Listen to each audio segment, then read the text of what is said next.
అంటే నేను వేరే సరదా కంటే మీరు ఏమనుకోకపోతే నేను నిన్న చంద్రబాబు నాయుడు గారి ప్రెస్ మీట్ కూడా చూశానండి.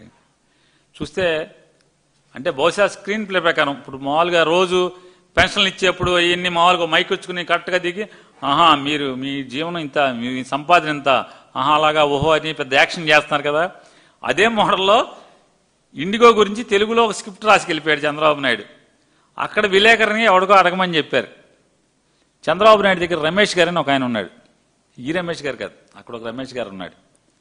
ఆ రమేష్ గారికి చెప్పినట్టున్నాడు ముందే, ఈ క్వశ్చన్ విలేకరితో ఎవరితో అడిగిచ్చని. ఆయన చీట్లు రాసుకుని ఉంటాడు బహుశా రమేష్ గారు. చీట్లు రాసుకుని తలకోటి చీటీ పంపిస్తే ఆ చీటీ ఇంగ్లీష్ విలేకరికి వెళ్ళింది.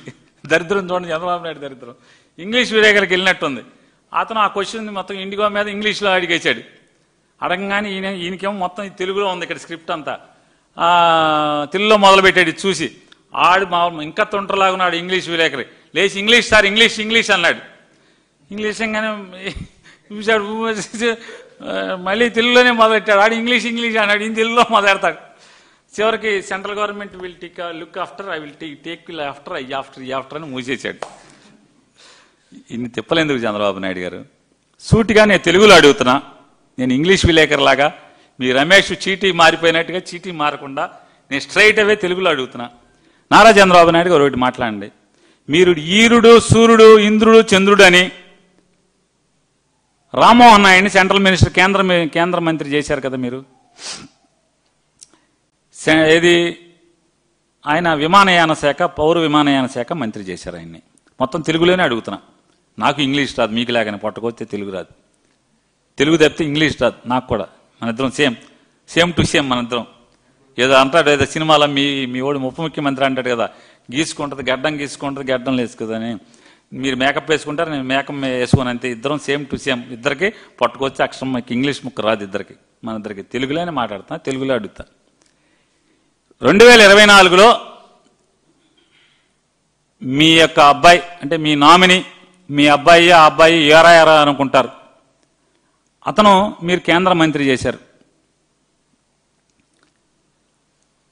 అతను రామ్మోహన్ నాయుడు మినిస్టర్ అయ్యేప్పటికీ కేంద్ర ప్రభుత్వం, మీ కూటమి ప్రభుత్వమే ఒక సర్క్యులర్ రిలీజ్ చేసింది, ఒక గైడ్ లైన్స్ ఇచ్చింది.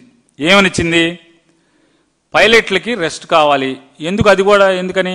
విమాన ప్రమాదాలను నివారించడం కోసం పైలట్లకి రెస్ట్ కావాలి, పని గంటలు తక్కువ ఉండాలి, రెస్ట్ ఎక్కువ ఉండాలి అని చెప్పి నిబంధనలు, కఠినతరమైనటువంటి నిబంధనలన్నింటిని కూడా పొందుపరిచి 2024లో కేంద్ర ప్రభుత్వం, అది కూడా మీ రామ్మోహన్ నాయుడు శాఖే జారీ చేసింది. ఏం చేయాలి రామ్మోహన్ నాయుడు? పెళ్ళిళ్ళు డ్యాన్సులు చేస్తారు, రీల్స్ చేసుకుంటారా? ఏం చేసుకుంటారు? మన పంచాయతీల్లో తరగతి గదులు శంకుస్థాపన, లేకపోతే సిమెంట్ రోడ్డు శంకుస్థాపన, వెళ్ళి ఊకదంపుడు ఉపన్యాసం, జగన్మోహన్ రెడ్డి గారు పోర్టు కడితేనేమో చంద్రబాబు నాయుడు గారు కట్టాడు పోర్టు అని, ఇట్లాంటి తప్పుడు మాటలు. ఈటికా ఏం చేయాలి? కేంద్ర ప్రభుత్వంలో అసలు ఎన్ని సంస్థలు ఉన్నాయి? ప్రైవేట్ విమానయాన సంస్థలు ఎన్ని ఉన్నాయి? వాళ్ళందరూ కూడా వాళ్ళకున్నటువంటి ట్రాఫిక్కి సరిపడా పైలట్లని రిక్రూట్ చేసుకుంటున్నారా లేదా? అలాగే స్టాఫ్ని, లోపల వాళ్ళని క్యాప్టెన్లని అంటారు, స్టివర్డ్స్ అంటారు కదా, వాళ్ళకంటే దాదాపుగా నాకెవరో పైలట్ చెప్తున్నాడు, 10 సీట్లు మించి దాటి 11వ సీటు ఉన్నా కూడా పైలట్లే కాదు, లోపల సర్వ్ చేసేటువంటి స్టాఫ్ కూడా ట్రైన్ అవ్వాలి, ఎగ్జామ్ పాస్ అయి ఉండాలి. వాళ్ళకు కూడా ఈ రెస్ట్ పీరియడ్, ఈ ఎంత టైం డ్యూటీ చేశారనేవి కూడా గైడ్ లైన్స్ వర్తిస్తాయని చెప్తున్నాడు. కేవలం పైలట్లకే కాదు, దాంట్లో పనిచేసి మంచినీళ్ళు సర్వ్ చేసేవాళ్ళు, లేకపోతే సేఫ్టీ ప్రికాషన్స్ చెప్పేవాళ్ళు, గైడ్ చేసేవాళ్ళు, స్టాఫ్ ఉంటారు కదా, వాళ్ళు కూడా కంపల్సరీ గైడ్ లైన్స్, ఈ safety guide lines, rest period compulsory వాళ్ళకు కూడా కావాలని చెప్తున్నారు. మరి అవన్నీ కూడా స్టాఫ్ రిక్రూట్మెంట్ జరుగుతుందా, జరగట్లేదా? జరగకపోతే ఏం చేయాలి? ఇంకొక విచ్చలవిడితనం కూడా మీరు పట్టించుకోండి చంద్రబాబు నాయుడు గారు.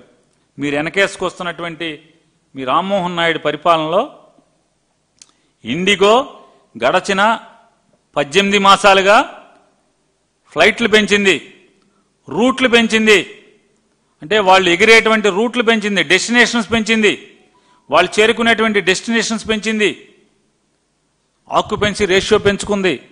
కానీ ఫ్లైట్లు పెంచుకోవటం లేదనేది మీ ఓడు ఎందుకు రివ్యూ చేయలేదు? పర్మిషన్ ఎందుకు ఇచ్చారు?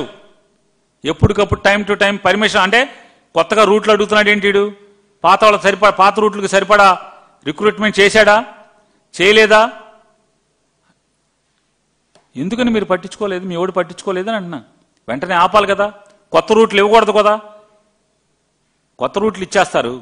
వాళ్ళు ట్రావెల్ ఇది పెంచేస్తారు, మైలేజ్ పెంచేస్తారు, ఆక్యుపెన్సీ రేషియో పెంచేస్తారు, అన్నిటికీ పర్మిషన్ ఇస్తారు. కానీ స్టాఫ్ రిక్రూట్ చేసుకున్నాడో లేడని మాత్రం చూడరా? ఎందుకని చూడలేదు? ఎందుకు మీ వాడు మొహాట పడ్డాడు? మీ కేంద్ర మంత్రి, మీ తెలుగుదేశం పార్టీ ఎంపీ కేంద్ర మంత్రిగా ఉండి ఎందుకని మొహమాట పడ్డాడు? ఏం లాలూచి ఏంటి అని అడుగుతున్నాను. ఎందుకు రివ్యూ చేయలేదు? మరి అదే కదా చేయాల్సింది.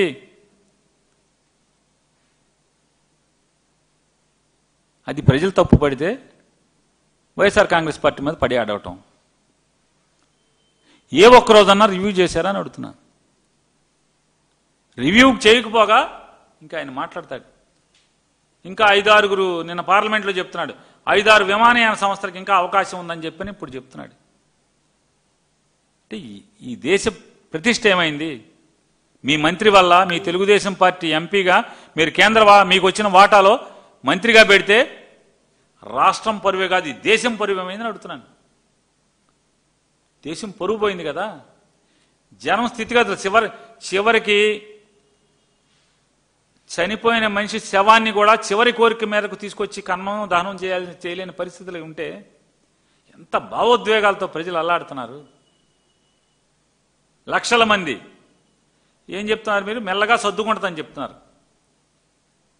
ఎట్లా అంటే మీరెట్లా అయితే రైతులు వాళ్ళ సరుకుల్ని, వారి పంటని తెగనమ్ముకుని అప్పులున్నాడు ఆత్మహత్య చేసుకుంటాడో, మళ్ళీ ఆత్మహత్య చేసుకున్నాక మళ్ళీ వాళ్ళ భార్య కొడుకు మళ్ళీ వ్యవసాయం చేసుకుంటారు. ఇదంతా కూడా రొటీన్ జరుగుతూ ఉంటుందిలే ఇదంతా అని చెప్పి మీరంతా తేలిగ్గా మాట్లాడుతున్నారో, అతను కూడా మీ ఆలోచన సరళ మేరకే అంతే తేలిగ్గా అతను వ్యవహరించాడు అనేది కూడా మనకు అర్థమవుతుంది కదా.